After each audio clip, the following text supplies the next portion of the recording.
noches, otra noche cerca de ti.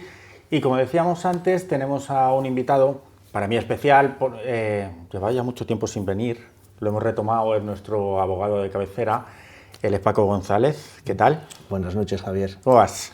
Pues mira, no paramos, vengo ahora mismo de Venezuela, Isla Margarita, por una cuestión mezcla entre personal y profesional, y salgo la semana que viene para República Dominicana.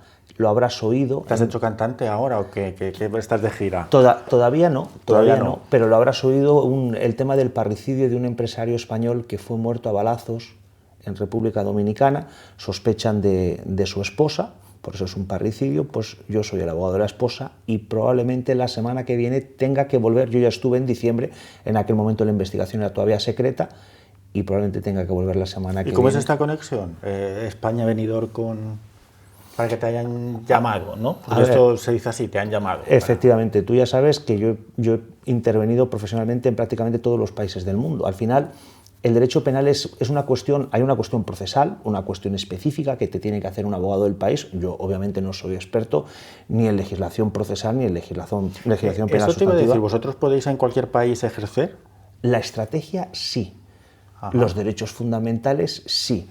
Y cuando tú ves el asunto, si tú ves que una investigación está bien o está mal hecha, tú entonces lo que haces es indicar al abogado que tú utilizas como instrumento en el país donde tú vas a trabajar: quiero que actúes por aquí y por aquí. Y eso es exactamente lo que vamos a hacer con el tema de la República Dominicana, en la que yo personalmente tengo la convicción de que el lugar del crimen ha sido escenificado.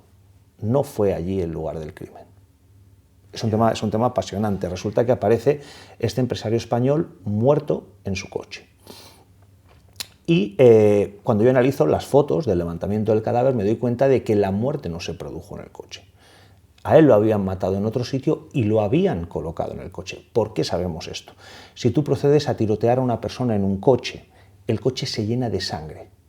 ¿Por qué? Porque el impacto de bala hace que la sangre salga del cuerpo y manche el vehículo, salpicadero, cinturones de seguridad, absolutamente todo. El coche estaba impoluto. Además, es curioso porque es un poco de primero de asesino, ¿no? Entonces. Correcto. Pero es que fíjate qué interesante. Encuentran el cuerpo y un casquillo de bala.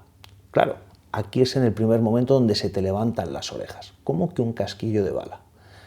Si resulta que la escena del crimen ha sido montada para la ocasión, se podrían haber llevado el cadáver, pero no el casquillo de bala para que los incriminen después. Entonces me pongo a revisar esa investigación y me doy cuenta de que en la primera inspección ocular no aparece ese casquillo de bala. Ese casquillo de bala aparece en la segunda. ¿Qué me da a pensar? Que pudiera haber sido colocado después. ¿Por qué? ¿Por qué o por quién? Por quien tenga interés en la detención de mi cliente. Bueno, pero entonces, a ver, yo sin ser ni de lejos, hay un poco de entre asesino o homicida con la policía, un poco de conchabao. No, todo lo contrario. Mira, yo cuando estuve allí en República Dominicana... ¿No permite la policía que coloque la bala después? En el mes de diciembre yo hablo porque allí los fiscales vienen a ser como la policía judicial. O sea, en España los fiscales van armados, se llama DICRIM, División Criminal. Y me dice el fiscal jefe de Mao, que es en la localidad de la República Dominicana donde se está tramitando el asesinato, me dice: Francisco, en la República Dominicana siempre esclarecemos los asesinatos. Si no descubrimos al asesino, nos lo inventamos. Adiós. Esto me dice el fiscal jefe. Entonces, claro, él me dijo eso y digo: ¿ah, de verdad? Digo, pues veo que sois muy creativos, ¿no? No es por... No, y te quedaría que dirías: hostia, soy muy fiables en todo. Exacto. Entonces yo, cuando me dice esto, una vez que yo recibo los 280 folios de la investigación que dan lugar a la solicitud de ingreso en prisión provisional de la que es mi clienta, obviamente procedo a desmenuzarlo.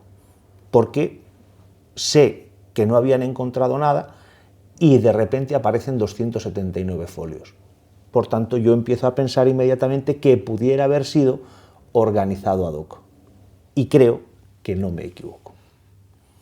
Y por tanto, tendrás más que pruebas de que ya no ha sido, ¿no? Y sabrás quién ha sido, más o menos. Para eso está el juicio, Javi. En primer lugar, para mí lo más importante es sacarle a esta señora del centro penitenciario en el que se encuentra, porque una cárcel es una cárcel en cualquier parte del mundo, pero te aseguro que en la República Dominicana el castigo es triple o cuádruple del que pueda sufrir Y en yo España. las he visto, y encima las de mujeres son bastante duras, las cárceles de mujeres, porque me imagino que estará un módulo en una cárcel de mujer, vaya. Todavía no la han trasladado a un módulo, Ah. está en un calabozo desde hace 2 o 3 semanas, que el calabozo es la peor situación porque no tienes unas salidas muy restringidas, no puedes hacer actividades, el tema de la resocialización del artículo 25 es un concepto porque ya me dirás que puedes resocializarte si estás metido en una jaula como si fueras un periquito antes de la ley de protección animal, pues Sí. un tema delicado. Bueno, pero otro éxito será para ti, ¿no? Al menos. Si conseguimos poner en libertad a Javi, sí que será un éxito. Si no, ten en cuenta que esta señora, aunque es de origen dominicano, tiene actualmente la nacionalidad española. Y no olvidemos también... Ah, vale, claro, que el empresario era español. Pero español. Es que además ahí hay un niño de 10 años al que tras el fallecimiento de su padre le han tenido que hacer una operación cardíaca a corazón abierto porque se desvanecía debido a la ansiedad que le ha producido todo esto, que ha quedado no en situación de desamparo porque está la familia materna ocupándose de él, pero en una situación muy delicada porque perdió a su padre por un trágico fallecimiento y ahora se queda sin su madre. A ver, con esto que nos vamos, que si no se nos va mucho tiempo, solo una pregunta. En este tipo de casos, cuando la posible asesina o la sospechosa es española, ¿puede venir aquí a ser juzgada? No. ¿La puedes traer? No, porque existe ya un procedimiento aperturado en la República Dominicana. A mí me encantaría que esa investigación y esa instrucción y ese procedimiento judicial posterior se hiciera en España. Preferiría jugar el partido en casa. España, desde luego, es un país garantista en materia judicial, salvo en algunos aspectos. Por ejemplo, cuando hay un componente político o una alarma social, sí que es verdad que he notado en algunos asuntos que hay un condicionamiento de los jueces a favor o en contra. Pero en este caso hay una cosa en derecho que se llama el locus fori delicti commissi, el lugar de comisión del hecho delictivo. El hecho delictivo se perpetra en República Dominicana, hay una investigación aperturada allí, ella es hispano-dominicana, el niño también lo es y por tanto pues les corresponde a las autoridades dominicanas la determinación de la culpabilidad del asunto. Bueno, pues que haya suerte, ¿no? Y buena ley. Que Dios reparta suerte, Eso. sí, que Dios reparta suerte. Ahora que decías un poco, te quería traer, últimamente hago esta pregunta, ¿no? Tanto a políticos como a profesionales que vienen en tu ámbito. ¿Cómo está la justicia en España? ¿Goza de salud? Faltan muchísimos medios económicos, Javier. Mira, yo sí que creo en la independencia judicial. De hecho, creo que ha habido ejercicios de salubridad en cuanto a la justicia muy importantes en España, que por ejemplo pues el cuñado del rey haya estado en prisión, ministros de todos los signos, PP, PSOE, que haya habido muy altos cargos políticos en prisión, creo que es un signo de limpieza, de salubridad de la justicia y en el fondo de salubridad democrática. Pero existe una falta de medios absoluta. Mira, la semana pasada, por no ir más lejos, me estaban señalando un juicio para el mes de junio del 28. Ostras. Yo, pues cuando me llega esa notificación, pues le llamo al jugador y le digo al funcionario, por favor, llame usted al cliente y dígaselo, porque yo no tengo vergüenza suficiente como para decirle a este señor que su juicio se va a celebrar en junio del 28 porque parece que le estoy mintiendo, se lo va a decir usted. Bueno, de hecho, te lo comenté, un caso muy cercano mío por un impago de unas nóminas, ha sido más de, ¿qué te dije? Más de un año y pico. Sí, un año y pico por unas nóminas impagadas. Un año y pico, ahora viene siendo un plazo... 2 años. Pues viene siendo un plazo aceptable, Javi, y nos estamos ya yendo a plazos de 4 años. Para unas nóminas, o sea, quiero decir que al final son 3.000 euros o una cosa así. Pues fíjate también, Javier, que este caso también era en materia laboral y hemos duplicado ese plazo, pero además no en una ciudad pequeñita como es Benidorm, que puedes decir, bueno, es que esto asume un volumen de trabajo muy importante y no podemos invertir suficiente medio. Estamos hablando de Valencia capital. Y pasa exactamente lo mismo.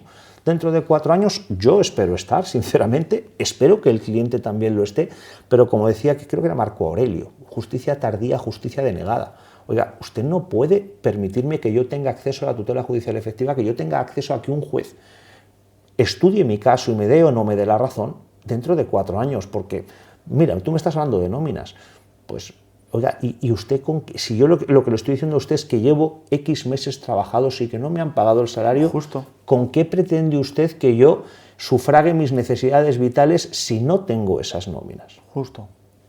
Pues es lo que hay, faltan medios, y además te voy a decir una cosa. ¿Por qué no se invierte en justicia? Porque tiene una explicación. Y te la voy a dar. Revolución Francesa, año 1789, división de poderes, ejecutivo, judicial, legislativo. ¿Te Claro, acuerdas? que al final siempre vamos a lo mismo. Claro. ¿Quién es el único poder que controla el poder ejecutivo? El legislativo, ¿no? No, el judicial. El judicial. Claro. Si un político se pasa de frenada y hace lo que no debe, quien le corrige es el judicial. Y si el judicial no funciona, ¿qué es lo que sucede? Que esa corrección se produce cuando el cargo político ya no lo es. Con lo cual, el daño al Ejecutivo es mínimo. No interesa invertir en justicia. Interesa que las causas se alarguen, al final sí se van a tramitar, pero con una lentitud que va a impedir que en tiempo real se puedan adoptar ciertas decisiones. Y ahí podríamos hablar de una cuestión tan interesante, de la que se habla muchísimo y con casi, te diría, con gratuidad, que es el tema de los aforamientos. Que dicen, es que los políticos de alto nivel, cuando tienen que ser juzgados, hacen gala del aforamiento. ¿Qué es esto del aforamiento? Pues el aforamiento es que si yo te quiero demandar a ti o te quiero denunciar a ti, no necesito un permiso especial. Pero si tú eres diputado o senador, sí que me hace falta un permiso especial del Congreso de los Diputados o del Senado. ¿Esto por qué se hace? ¿En favor del diputado o del senador? No, en favor de la Cámara. Porque tú imagínate que yo pudiera denunciar libremente a los miembros de las cámaras, podría alterar el régimen de mayorías. Imagínate que yo mediante denuncias pudiera ir quitando escaños. Claro, Sí. pero Paco, pero también es muy injusto, solo este inciso que es casi político, también es muy injusto que tú dentro de la Cámara, de cualquiera de las dos, Senado o Congreso, o los autonómicos también, nos podamos llamar perro judío y que quede amparado en la nada por eso, precisamente porque estamos aforados. Entonces, vale, no vamos a hacer lo que tú dices, no vamos a meternos mucho con el tema porque dejaríamos cojar las cámaras. Pero, ostras, también garanticemos que no se digan dentro de las cámaras lo que no se puede decir fuera, ¿no? El debate parlamentario tiene un concepto de la libertad de expresión amplísimo, lo que sería absolutamente inaceptable. Hombre, tanto como el insulto personal y duro a veces, porque se tocan temas Yo he oído delincuente, estafador, corrupto. O meterte con familiares muertos directamente. Efectivamente, o sea, parece ser que hay una tabula rasa de todas las partes con las que yo personalmente no estoy de acuerdo. Creo que el debate político tiene unos límites. Y además, sinceramente, creo que la corrección por parte de quien dirige los debates debería ser muy anterior a todo esto. No se deberían permitir ciertas cosas, pero se entiende que es un mal necesario dentro de lo que es el debate parlamentario. Se entiende que si en un momento dado se establecieran medidas de control, serían coercitivas a la larga y perjudicarían el normal desarrollo de las sesiones del Congreso. En definitiva, joder, Paco, es honor, Supremo, simplemente honor y educación, ¿no? El Tribunal, mira, yo he conocido cargos públicos de esta zona, a los que yo además he tenido el honor de defender, a los que se les tachaba de todo tipo de cosas, y dijo el juez que entraba dentro de la libertad de expresión. Pero es que te pongo un caso más, quizás de mayor recorrido nacional, Paco Camps. Paco Camps, el expresidente de la Generalitat Valenciana, este señor fue juzgado en 13 ocasiones. Las 13 declarado inocente. ¿Cómo este señor puede revertir el daño reputacional que le ha ocasionado ser procesado en 13 ocasiones cuando ha sido declarado inocente las 13? Porque, hombre, una vez, pues a lo mejor es que el abogado ha estado especialmente brillante y le ha sacado. 2 es que a lo mejor no había pruebas. 3 es que se equivocó el juez. Pero 13, a lo mejor es que también era inocente en alguna de ellas. En alguna seguro, pero también luego creo que alguna también jugó la prescripción y cosas de estas, ¿no? También por en medio. Claro, pero al final no ha resultado culpado en ninguna. No, y eso es con lo que hay que quedarse. Correcto, claro. Y tenemos que aceptar el resultado judicial cuando nos beneficia y cuando nos perjudica. Pero cuando este señor ha dicho a reincorporarse a la vida política, su propio partido lo ha estigmatizado y ha dicho, no, usted no ha dicho que es un apestado, pero en el fondo, de facto, es lo que nos ha dado a entender. Si no podemos resocializar a una persona que no ha sido condenada, imagínate a un convicto. ¿Dónde queda el mandato del artículo 25 de la Constitución? Bueno, se supone, a ver, es como el artículo 47 de la Constitución, que todos deberíamos de tener una casa, ¿no? Y no se cumple, y es mandato. Pues me imagino que sí que el mandato judicial y de Constitución es que las prisiones sean lugares para la reinserción, no Y para... la resocialización, efectivamente. Y fíjate, no somos capaces de resocializar al que no ha sido condenado, pues imagínate el estigma de quien sale condenado y realmente pues tiene una posibilidad de reinsertarse en la sociedad limitada, porque claro, la cuestión no es que lo hayamos encerrado, la cuestión es por qué ha llegado hasta allí. Pero, por ejemplo, en el caso que hablabas de Paco Camps, ahora te quiero preguntar otro.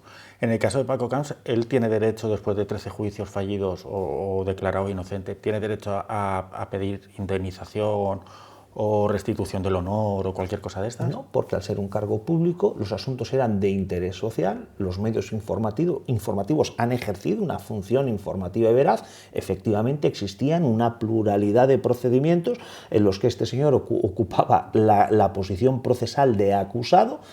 Tras un juicio con las debidas garantías de mediacionalidad, publicidad, contradicción efectiva y defensa, ha sido declarado inocente, pero los medios informaron de lo que había en ese momento. Y claro, informaron de los hechos por los que este señor estaba siendo acusado. Y en ese momento la gente, que la culpa no es de los medios, la culpa es de la poca información que se le da muchas veces al ciudadano. Asume que porque alguien está siendo acusado por un hecho en concreto ya lo ha cometido. Cuando el río suena, agua lleva. Pues no, mire usted, si lleva o no lleva agua es algo que debemos determinar después de un juicio, e insisto, debemos ser siempre muy respetuosos con las decisiones judiciales cuando benefician y cuando perjudican. Pero mira, yo por ejemplo no soy sospechoso de querer defender a Camps en nada, pero si después de 13 juicios se demuestra eso, que es inocente, también debe de haber un tope a las demandas que le puedas poner a alguien, porque claro, entonces cualquiera podríamos ir a denunciar a cualquiera y nos cargamos el honor a sabiendas de que después va a salir inocente el tipo. Apuntas dos cuestiones interesantísimas. Artículo 18.1, derecho al honor y a la intimidad, y artículo 456 de la Constitución y el 456 del Código Penal, la denuncia falsa.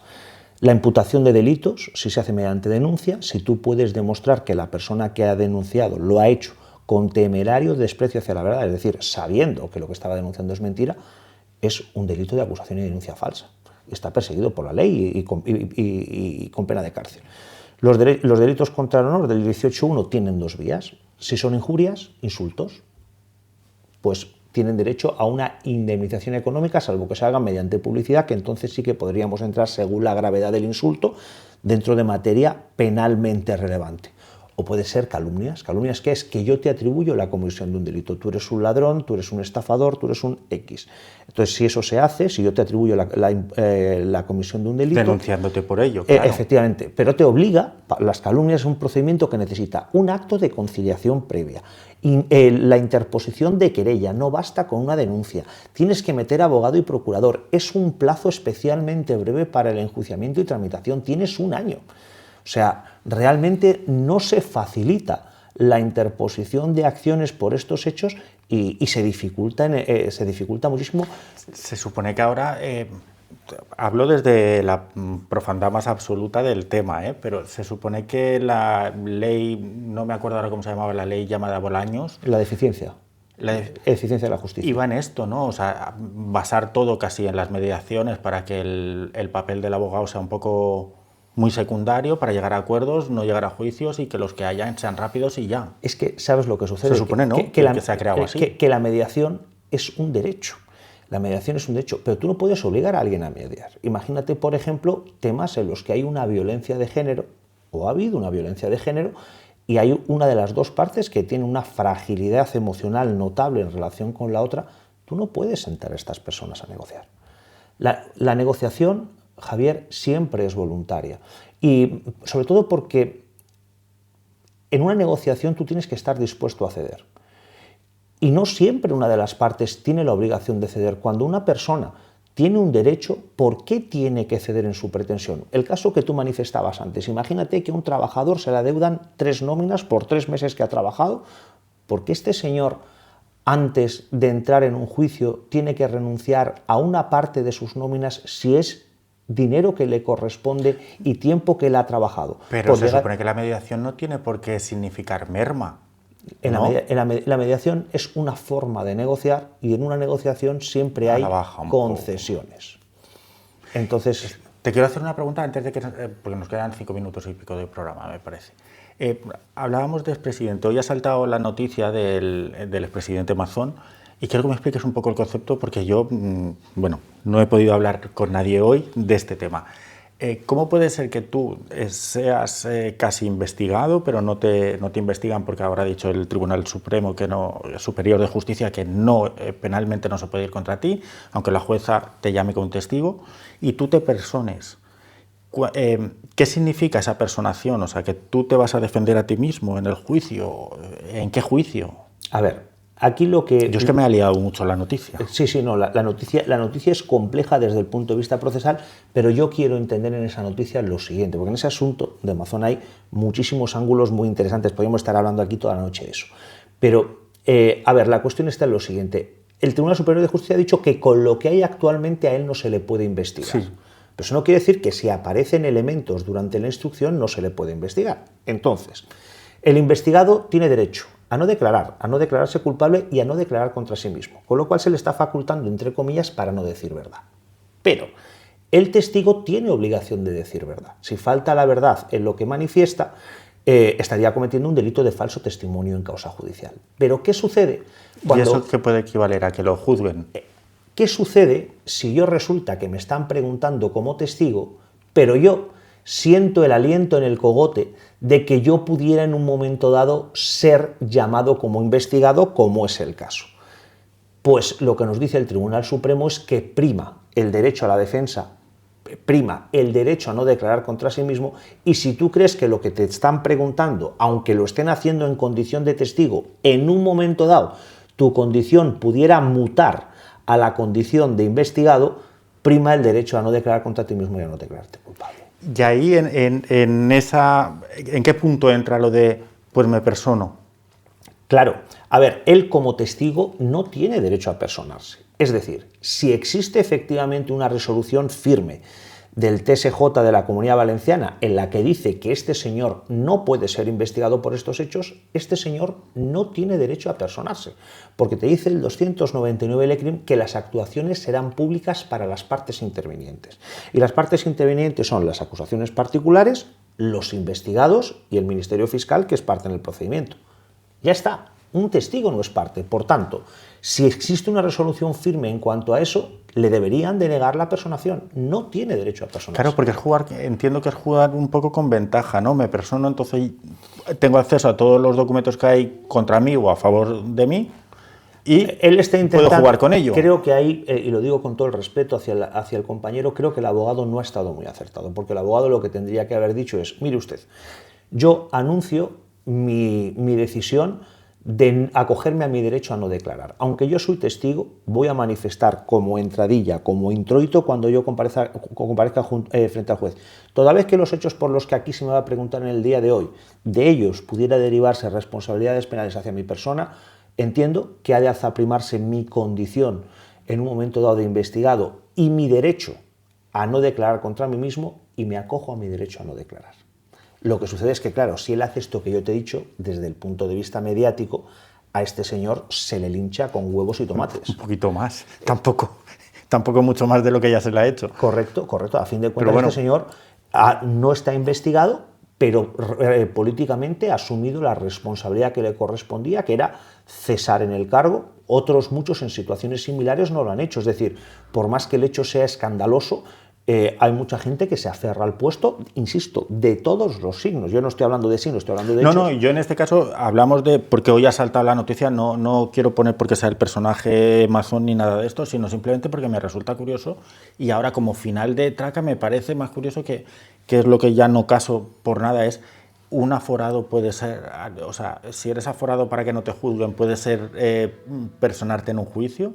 No, a ver, la cuestión es, si tú eres aforado para que no te juzguen, pero a ti te llaman como testigo sí que puedes ir sin que se resuelva la cuestión del aforamiento, porque tú como testigo no vas a tener que asumir responsabilidades penales y no va a afectar a tu condición de miembro de una cámara.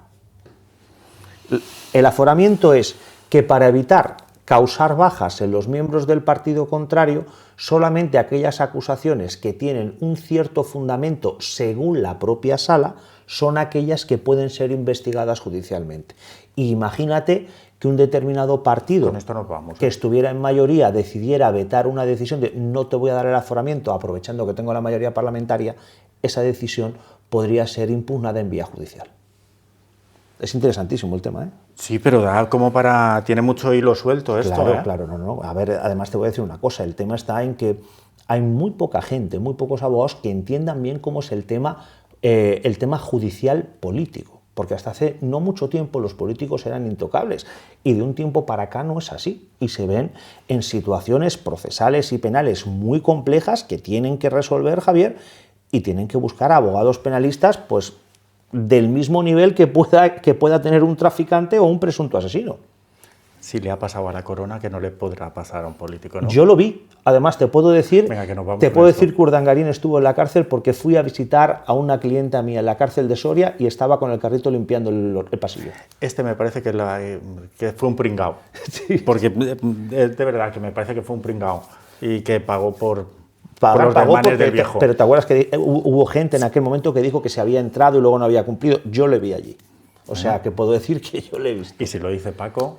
Oye, Paco, la próxima vez... Es que se ha acabado el programa. Pues cuando quieras, siempre hay tiempo para más, Javi. Una vez al mes, te comprometo a que vengas, una vez al mes, y contigo haré la excepción de hacer el programa un poquito más largo, ¿te parece? Me parece, vamos a darle. Firmado. Hablamos. Venga, Chao. muchas gracias. Volvemos la semana que viene con más cosas. Chao.